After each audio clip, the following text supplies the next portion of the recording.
Good morning. നമ്മൾ exam oriented questions ആണ് ചെയ്യുന്നത്.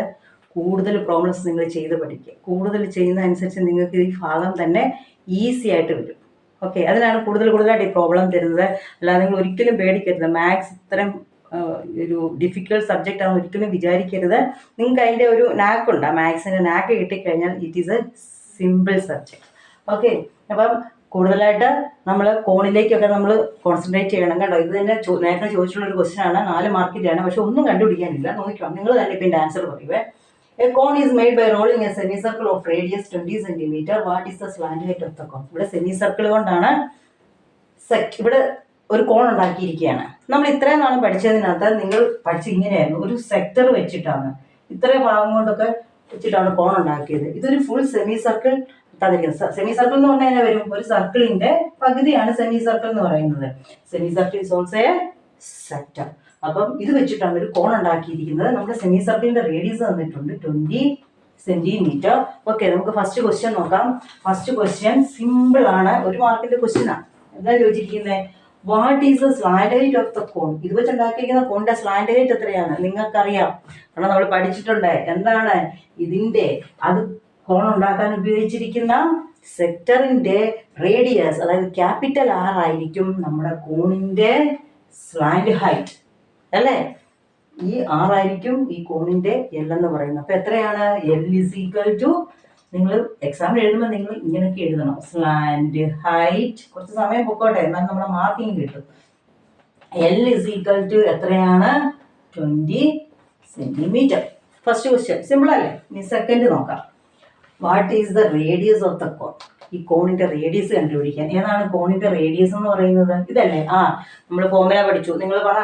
R is equal to, ഇത്ര ഓർത്തോണം, എന്താണ്? X by 360 into capital R. Capital R അറിയാം നിങ്ങൾക്ക്, സെക്ടറിന്റെ റേഡിയസ്. ഇനി X എത്രയാണ്? X സെൻട്രൽ ആംഗിളാ. അയ്യോ, സെൻട്രൽ ആംഗിൾ തന്നിട്ടില്ലല്ലോ. എന്ത് ചെയ്യും? ഇവിടെ സെൻട്രൽ ആംഗിൾ ഇല്ലേ? ഇവിടുത്തെ എന്താ? Semi circle. സെമി സർക്കിളിന്റെ ആംഗിൾ എത്രയാണ്? 180 ഡിഗ്രി അല്ലേ. Full circle 360. അപ്പോൾ അതിന്റെ പകുതി എത്ര വരും? 180. സെൻട്രൽ ആംഗിൾ തന്നില്ല എന്ന് പറഞ്ഞ് കരഞ്ഞോണ്ടിരിക്കല്ലേ കേട്ടോ. എനിക്കറിയാം, എൻ്റെ വീഡിയോസ് കാണുന്ന കുഞ്ഞുങ്ങൾക്ക് അറിയാൻ പറ്റും. കാരണം നിങ്ങൾ പഠിച്ചുകൊണ്ട് വരുമല്ലേ, എല്ലാം മിടുക്കരല്ലേ. 180 by 360 into എത്ര വരും? 20 ഡിവൈഡ് ചെയ്ത് നമുക്ക് പറ്റും. എത്ര കൊണ്ട് പറ്റും?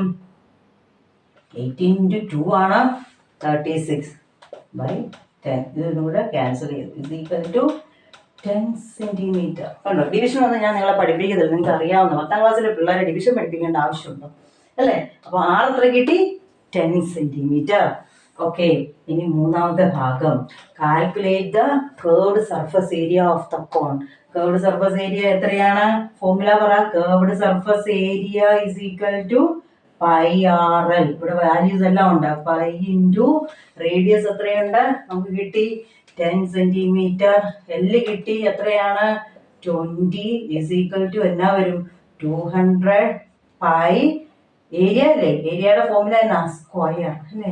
200 പൈ സെന്റിമീറ്റർ സ്ക്വയർ. നിങ്ങൾക്ക് ഇനി സമയമുണ്ടെങ്കിൽ ഇതിന്റെ ആദ്യം ഇത്ര എഴുതിയാൽ മതി, നിങ്ങൾക്ക് മാർക്ക് കിട്ടും. സമയമുണ്ടെങ്കിൽ വേണമെങ്കിൽ പൈയുടെ വില 3.14 ഇട്ട് ഇൻറ്റു ചെയ്ത് പോയിന്റൊക്കെ മാറ്റി കുത്തിട്ട് എന്നിട്ട് നിങ്ങൾ ആൻസർ എഴുതുക. ഓക്കെ, ഇത്ര മതി. സിമ്പിളായിട്ടുള്ളതാണ്.